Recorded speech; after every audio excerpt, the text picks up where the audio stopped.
to the Owl House end of series review, I will quickly give you my thoughts on every episode in the show from seasons 1 to 2, in 10 words or less.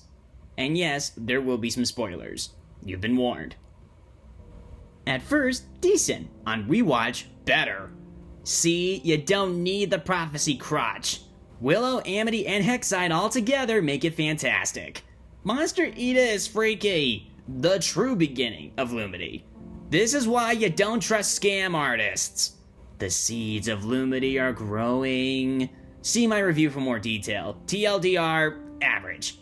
And people think human detentions are the worst. The Bat Queen. It's alright. Nice development for Lucent King, though. Yes, that club does get made. My first day of college was nothing compared to this. Can Sybil's just go away, please? This is when the show gets really good. Epic, awesome, and romantic. See my review for more detail. TLDR, it's great. Yeah, that ending really cuts deep. Not perfect, but a solid finale. The birth of Pirate Luz, and the Golden Guard. Lumity rules, Odalia drools. Give the poor kid a hug, damn it! A unique kind of family bonding. Gus is great, and oh, she kissed her. What more can I say? Beautiful, emotional, and heartbreaking. The best episode in the show. You are an awesome girlfriend, Amity. V is so cute. Also, the ending. Why? The clock is ticking, people. Philip, you are a scumbag. The beginning of winter. Yes, that's the better name. Suck it. This meant a lot. More than you'll ever know. Ida and Rain as kids, and it's great. You ready for trauma now, Luz? Let King play catch, damn it! Man, the students could kick some ass. Amazing. You know why this episode is a masterpiece. The collector's out? The bowling aisles is screwed. Alright, with that out of the way, on to the real review.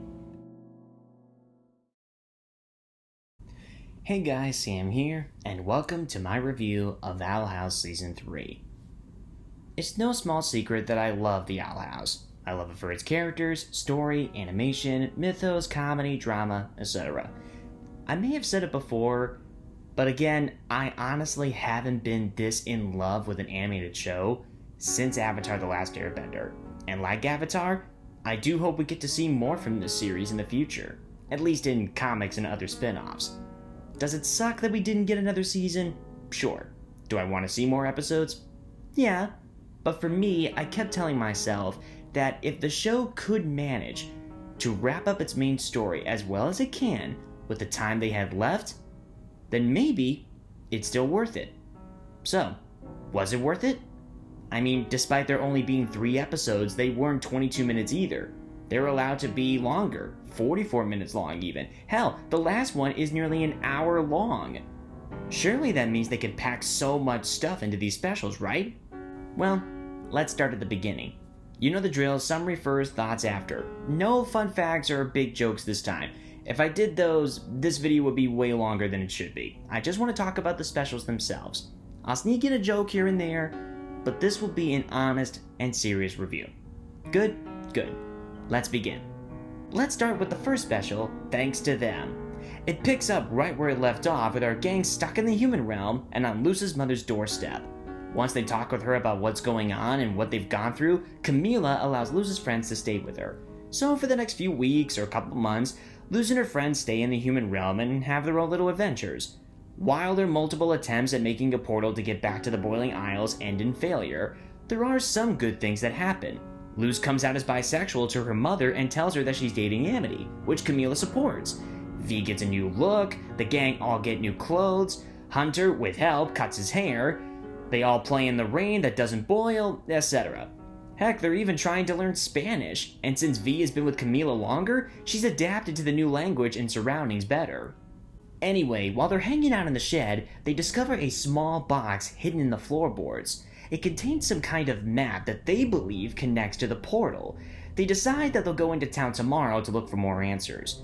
Meanwhile, despite Luz being back in school and in the human realm after being gone for so long, she's not doing too good. She keeps blaming herself for her friends being stuck in the human realm and causing all the chaos that's happening in the Boiling Isles right now.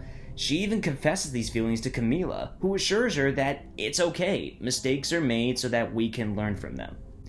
The next day, Amity, Gus, Willow, and V head out into town to look for more answers. As for Hunter, he stays behind and discovers that something isn't right. When the four explore the town, they don't get many answers about the map, but V thinks that maybe one person might know. That person happens to be Masha, who has taken over the Gravesfield Historical Society after... yeah, screw that guy. Luckily, Masha tells him that the map is a rebus. It's based more on symbols rather than words. Once they start piecing it together, they discover that the rebus can lead them to Titan's blood, and with the blood, they can create a new portal. So they decide to keep it as a secret from Luz until Halloween. Turns out there's a festival happening on Halloween, and they figure that's the best time for them to surprise her with good news. Anyway, Luz gets back home from her mother's job and learns from Hunter that Bellows may have found a way into the human realm.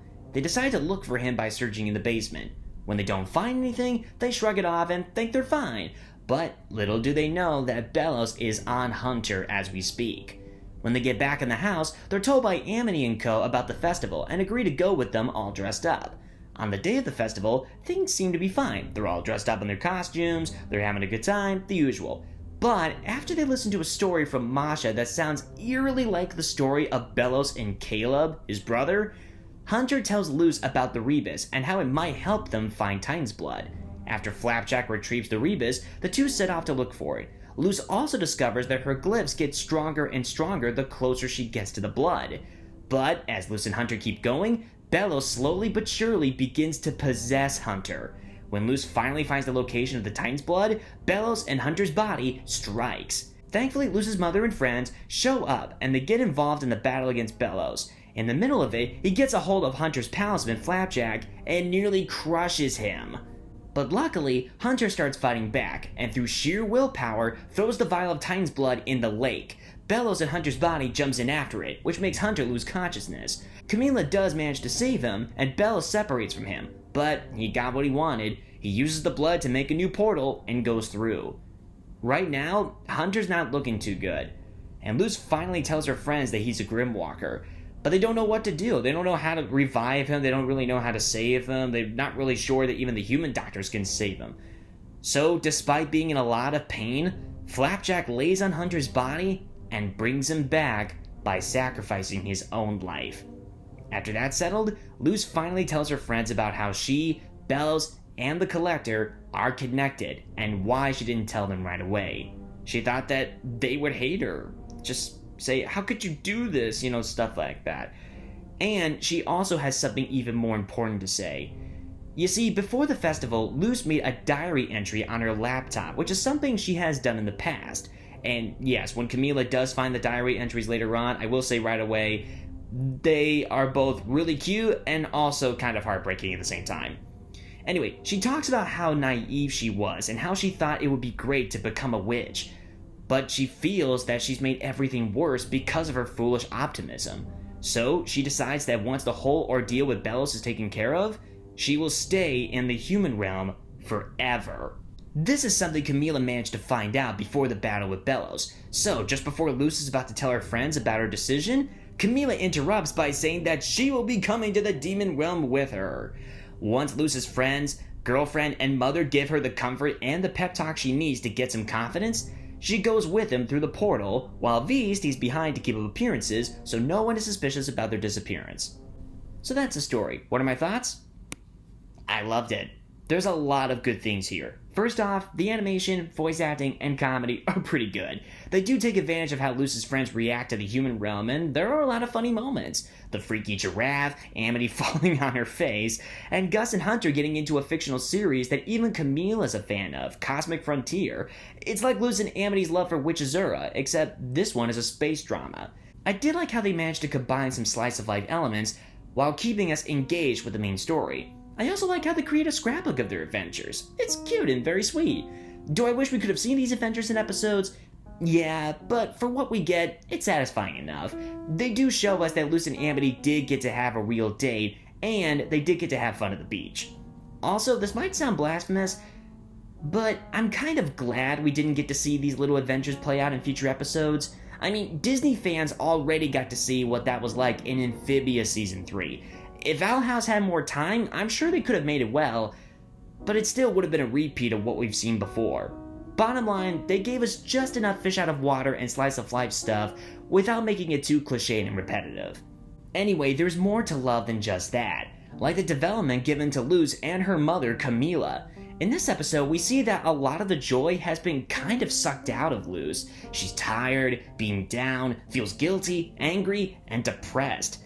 She tries to keep a smile and help others, but she's just not the same. She keeps beating herself down by blaming herself for everything, and not only does she think that staying in the human realm forever will not make things worse for the people she cares about, but she even admits that her friends would have been better off if she never existed. Yikes. I mean, you can understand why she feels this way. She was involved with what Bellows did, but you also know that it really isn't her fault. She keeps feeling like she's responsible for every bad thing that's happened, and that made me feel bad for her. This is basically survivor's guilt, constantly putting the blame on you when it was entirely out of your control. And the big reason why I say that is because, mainly, she's done a lot of great things, actually. She turned her friends' lives around, helped them when not many others would, and helped Camila understand the demon realm more, which helps her understand why Luz went away to that place. Speaking of Camila, the writing in this episode makes her character even better. We're shown through her dreams that she always loved Luz being creative and weird. It was mainly peer pressure and prejudice by the people around her that made her doubt herself. We're even shown that the principal of Luz's school convinced her that sending Luz away to camp would be a good idea so that she wouldn't struggle like she did. With all that information, it makes what some saw as problems in the beginning of the show start to make more sense. We're shown that Camila does love Luz for who she is. She just didn't want her to go through what she went through growing up. But while trying to prevent that, she sadly may have almost made it happen again. This is expanded upon in the next episode, which I will get into.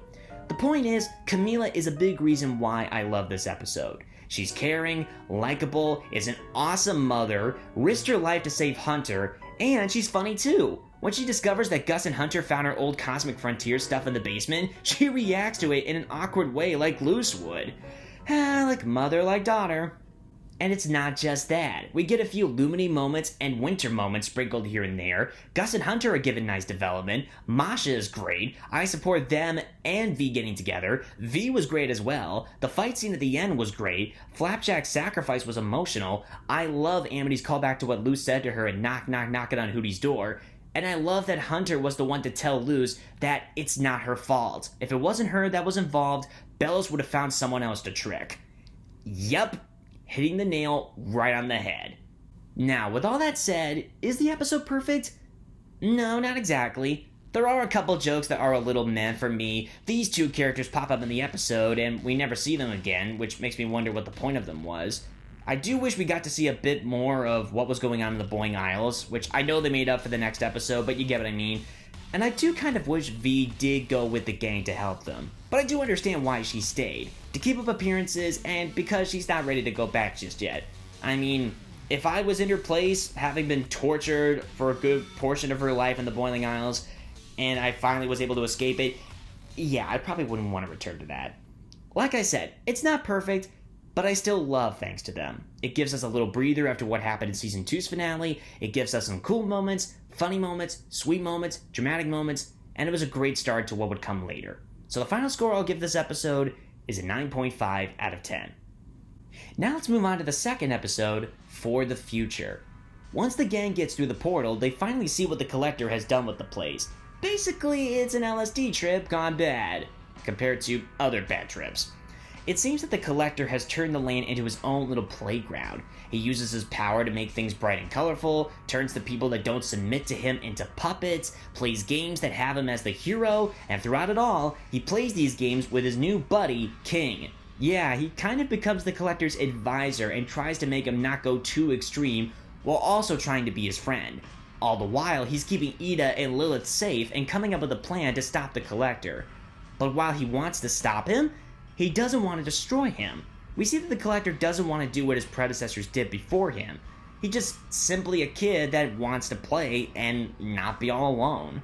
As for the Owl House gang, they need to get help to reach the Collector's base, which is in the Titan Skull. So they manage to come across Mytholomule, and he takes them to one place that isn't taken over by the Collector and his minions, Hexside. Turns out, some of them are using it as their own utopia, and Basha is the leader.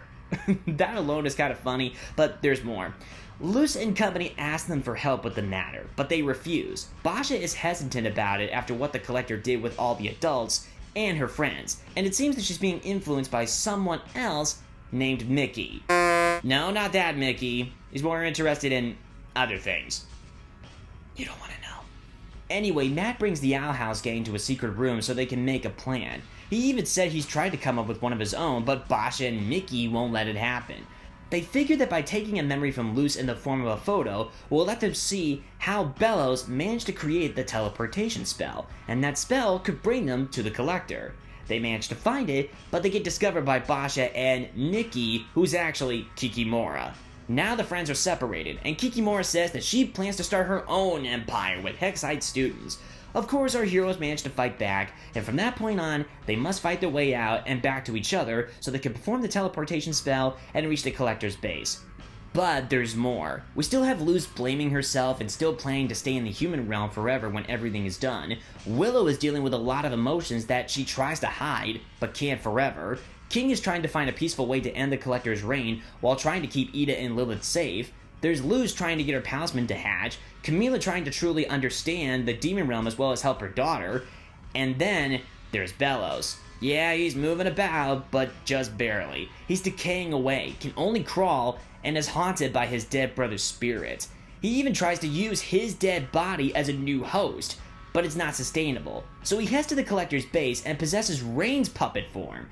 Now Bellows in Rain's body tries to manipulate the Collector into thinking that King doesn't care about him and wants to destroy him. And sadly, it manages to work. So now, once our heroes have gotten to the base, Bellows gives the Collector all the ammunition he needs to unleash chaos on Luz and company. Basically, it's time to play a new game. So, what are my thoughts on this?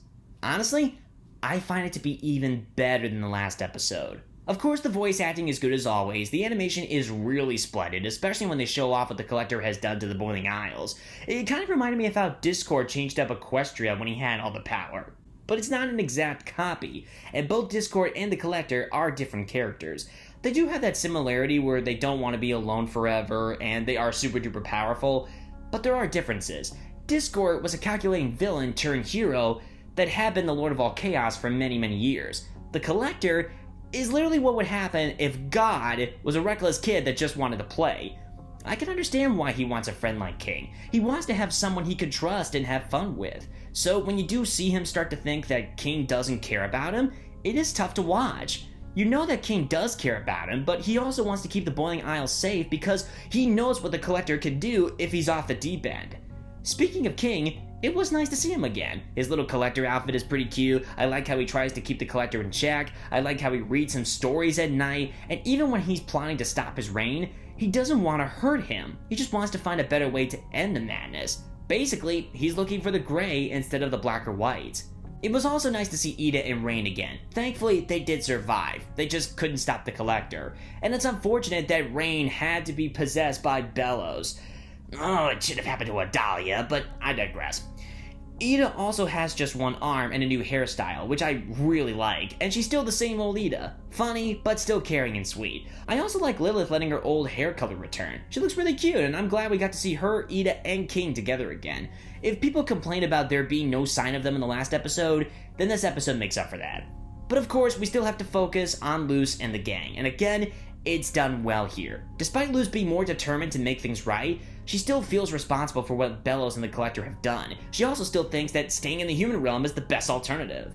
It's only when she and her mother have a real talk that she finally understands that she has made such a positive impact on others, including her own mother. Speaking of which, Camila was amazing here. Of course, the stuff with her getting used to the demon realm is funny and cute, but she's not just a tag-along. She helps. She uses her bat to stop Kikimora and gives Luz the talk she needs that brings her joy back. I mean, this talk they have with each other is probably the best part of the episode. Camila tells Luz that she's made her own share of mistakes too. Like, she talks about how she cursed out her principal one time, how she got herself involved in a goddamn pyramid scheme, like all these different mistakes. But she claims that her biggest one was almost changing Luz into something she wasn't. Again, she shows Luz that they are not only similar, but how much she cares about her and now fully understands her. And that's what Luz really wanted the whole time, to be understood. And amazingly, that's what makes her talisman hatch. Yeah, she kept that egg for a while, but it never hatched. At one point, Amity says that once you truly figure out what you want to be, it will be born and help you. For a while, Luz thought all she wanted was to be a great witch, but again, in the end, she just wanted to be seen for who she truly is. There's so much you can read into that. It doesn't just have to be about gender and sexuality. It can be about anything in general. Your personality, your likes and dislikes, anything. This is something that anyone can relate to.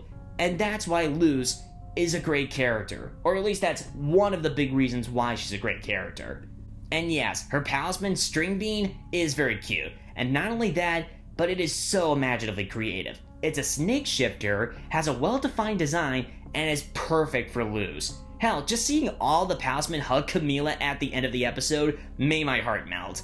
Speaking of heartwarming moments, there are some nice Lumini moments sprinkled in again, but the other big ship, Winter, is also given great development too. For a while, I saw this as cute, but not that strong. Did I want to see them together? Maybe, but I wanted more reasons as to why Willow and Hunter are great for each other. Well, we get that in this episode. And not only that, but this was a great episode for Willow. There were some people that criticized Willow and Gus for not having as much character development like the others.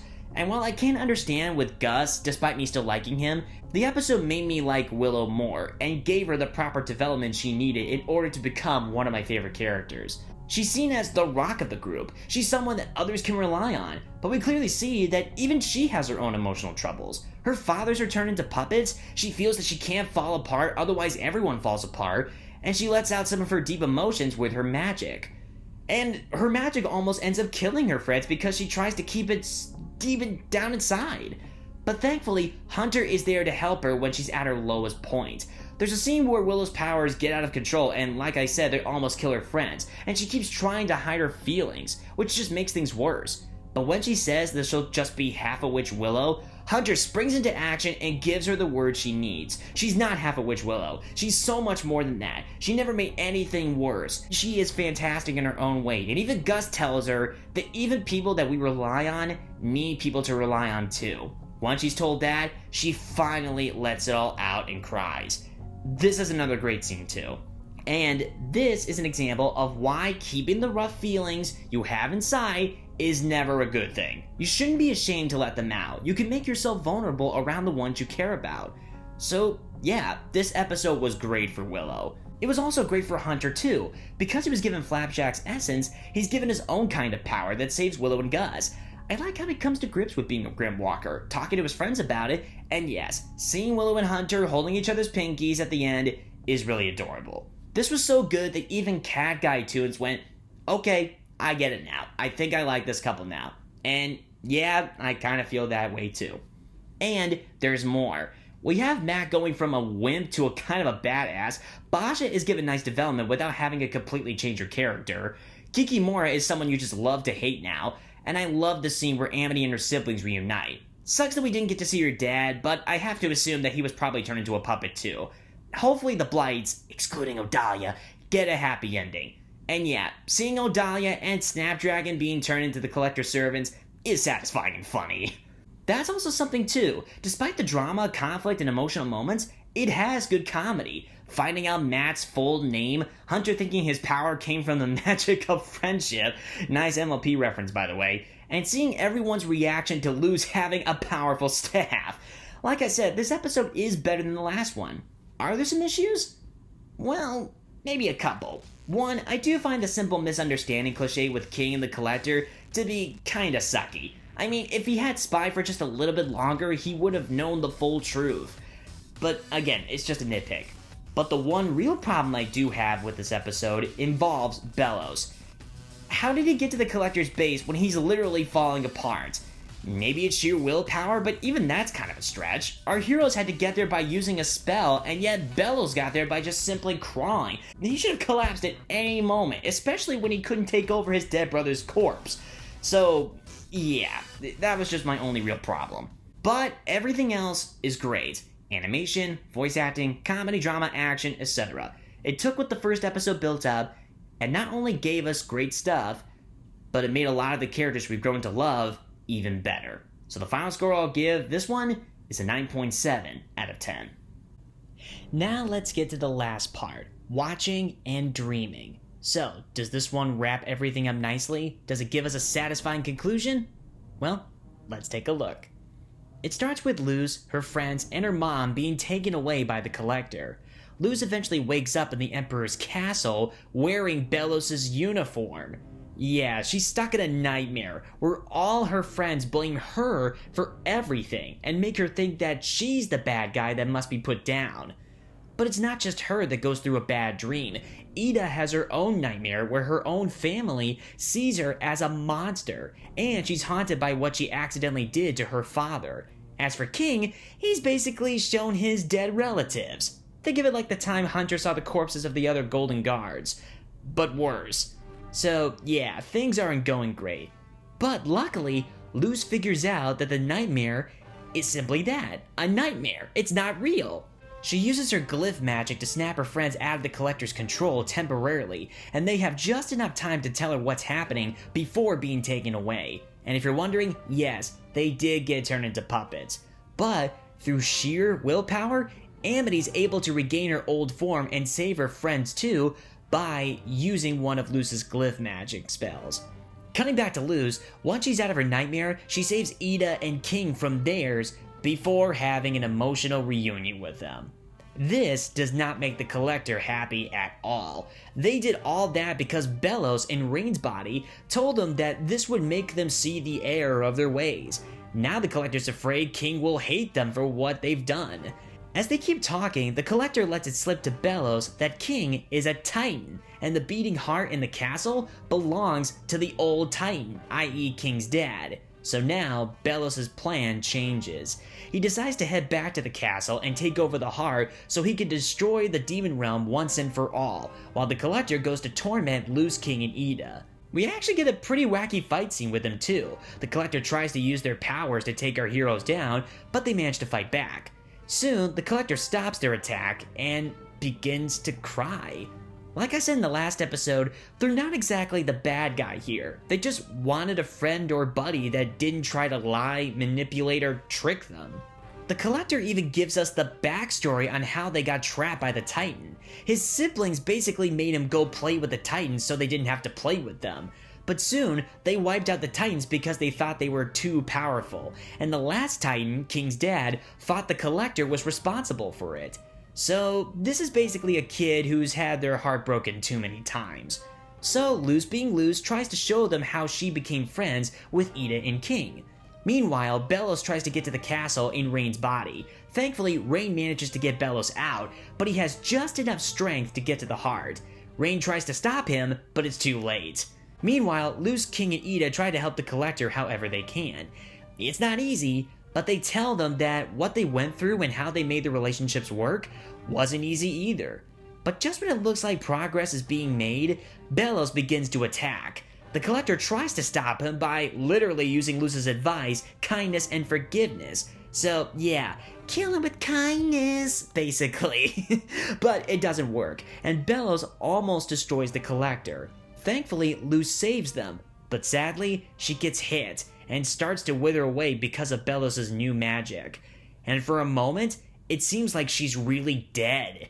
This makes Ida and King so devastated that they go apeshit and try to take Bellows down.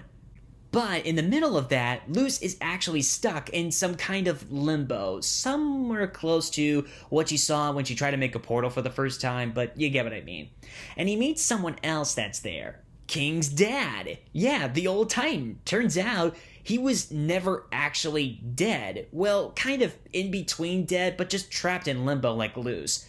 He tells Luz that he regrets what he did to the Collector, knows about Luz and her family, even gives Luz something to tell King, which, spoiler alert, is a bread pun because, King loves those, and says that he can give all his remaining magic to Luz so she could stop Bellows once and for all. But in doing so, he sacrifices himself and is dead for real. So, Luz returns in a brand new form with brand new powers. With Ida and King, they get to the heart of Bellows' freaky form and manage to find Rain too. Together, they use all their powers to rip Bellows off the Titan's heart. Meanwhile, Amity, Willow, Gus, Hunter, and Camila help save the captured people in the archives. When the archives begin to fall out of the sky, they're saved by the Collector just in time. Once the boiling isle starts to turn back to normal, Bellows tries to trick Luz one more time, saying that, dark magic cursed me and made me do this. But Luz doesn't buy it. He eventually withers away, and Ida, King, and Rain take absolute pleasure at killing him by stomping on his skull. So yeah, the day is saved, Bellows is dead, and the demon realm is safe. Everyone has their own emotional reunion, Camila finally meets Ida and King, and it seems like everyone will have a prosperous future. And the episode does end by showing us the characters all grown up in that prosperous future. Everyone has their own little ending, Luz can travel between the human and demon realms, and it looks like everyone will live happily ever after. The end. So that's the finale. What are my thoughts? Well, first I'll say this. I loved it. But I will talk about the flaws first, because it's not perfect. My first nitpick is that I wish the fight scene with Luz, King, Ida, and the Collector could have been a little longer. We do get some nice animation and a couple funny gags, but just when it seems like it's getting better and better, it kind of comes to a sudden end. It's not bad, just a little short for my tastes. Another nitpick I have is that I wish Amity, Gus, Willow, Hunter, and Camila got more to do and got the chance to fight against Bellows. Now, I'm sure we did get to see that in Season 2, we did get to see them fight him, and look, all I'm saying is that they could have at least gotten one lick in at the very least. Especially Hunter, who was tormented by Bellows longer than the rest. It would have been great to see him use his new gifts to show Bellows up. But again, it's just a personal nitpick of mine. They still do help, and they are responsible for saving all the trapped souls in the archives. But the last nitpick I have is kind of my only real problem with the episode, and it was something that a good friend of mine, Ortiz, pointed out. You know how I said that Bellows eventually discovers that he can use his gooey form to corrupt the Titan heart and use it to really turn into this big monster and destroy everything? Well, why didn't he do that in the beginning? He was literally sitting in front of the heart the whole time. On the one hand, maybe the episode was showing us that even a calculating villain like Bellows can still slip up. But on the other hand, if he had known about the true nature of the heart sooner, he wouldn't have needed the Day of Unity. I mean, that's a big mistake with the episode, to be honest. But it's not something that kills the episode. Other than my gripes, everything else was great. Luz was a total badass in the episode. I love her new Titan form, I love how she gets her own Witch Azura moment when taking down Bellows. Eat this, sucker! Something like that. And I love how she tried to help the Collector become better because that's just who she is. She helps people because she's just so nice and fantastic. Like I said, she's an amazing character. It was also great to see her grown up too. I love her grown up design. I love that she's going off to college, still can go to the demon realm, still is with Amity, and she got the happy ending she deserved. Same goes for everyone else. Mostly, yeah, Odalia doesn't get a happy ending.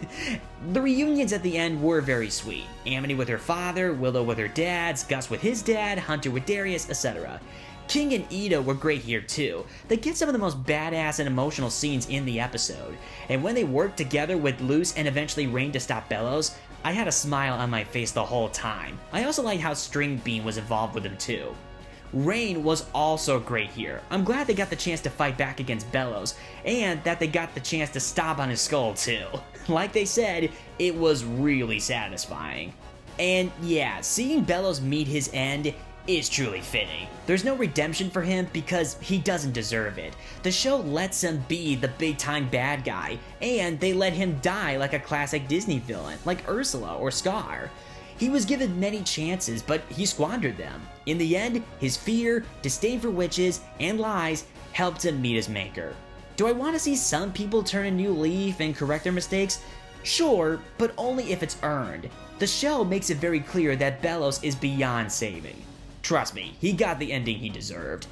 Now, I bet some people might criticize this episode for giving the Collector a redemption arc, but to be honest, they're not really a villain. I think of them as more of an anti-hero, a chaotic neutral or evil, kind of like Discord in a way. Their backstory is pretty sad, and you do legitimately feel sorry for them. Imagine if you were cheated, manipulated, and lied to multiple times. It certainly would twist your heart and make you less likely to trust others again. But the episode does show that they want to try and be better, and they have Luz, King, Ida, and everyone else to thank for that. They even have a moment where they admit their mistakes, show how much they regret it, and want things to be better while they burst into tears. This shows you that this change was not out of the blue. And while the Collector still has some things to work out, I'm glad they did the best they could to set things right. At one point, they're almost dying in the same way Luz did, but they still managed to save the archives and Luz's friends and mother. Truthfully, I'm glad the Collector got a happy ending too.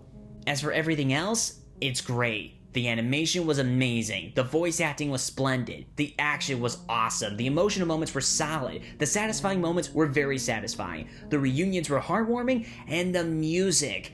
Yeah, that's one thing I haven't talked about. The music has always been good in the show, but this episode really showcased how good it is. I especially love the music that calls back to the end credits music of the last 2 seasons, but it's given a new spin to it too. Listen.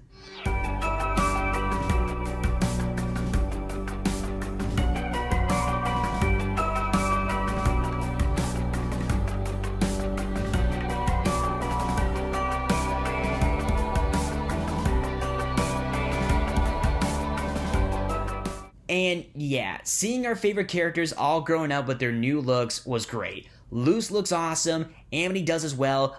I love Ida's pirate hook, Gus looks sweet, and I could go on and on. But the ending isn't just nice because it has the Boiling Isles repaired again, even though it took a long time. There is real progress being made. Some of the Hexide students grow up to be teachers themselves, wild magic is being taught now, and Amity's father has now found a way to get rid of people's branded sigils. I also found it funny that the ending almost makes you think that Luz hasn't seen her friends in a long time. But then they clarify, dude, you saw them last week. That's a cute little fake out. I also love this final shot at the end. It's a really lovely bookend to a great show. Final score for the episode, Watching and Dreaming, is a 9.3 out of 10. So despite the show ending prematurely, it did manage to wrap up as well as it could. Was it all perfect? No. Were there some things that got rushed? Yeah, but you can understand why. Do I wish more could have been done? Absolutely. But hey, the creators know that, and despite that, they gave us the absolute best they had to offer. And in my opinion, they succeeded. I do legitimately want to see future spin-offs and comics and more. Maybe they can help fill in the gaps like Clone Wars did for the Star Wars prequels. But only time will tell. For right now, I can proudly say that Owl House is one of my favorite animated shows ever. Probably my favorite animated Disney show. Some may like Gravity Falls, some may like Phineas and Ferb, others may like Amphibia, and while those are great shows, Owl House was the one I fell in love with the most. It has amazing animation, really clever writing, so much creativity and imagination, fantastic characters, nice comedy, great drama, lovely romance, great LGBTQIA+ representation, and despite it not getting the full chance it deserved, it managed to end on a mostly positive note. And hopefully, this is a show that people will keep coming back to for many years to come. Well guys, that's it. Whew, it's finally over. Jeez, I wrote over 7,000 words in this script. Fuck. Okay, I'll try to end this fast. If you like this video, give it a like and subscribe to my channel if you haven't already. Let me know what you thought of the show and Season 3 in the comments below. But if there is someone that hasn't seen all the episodes yet, try not to spoil it down there in the comments too. But if you guys did get spoiled by watching my video and looking at the comments, well, sorry, that's your mistake, not mine. Anyway, thank you for watching, and as always, my name is Sam, and good night, everybody.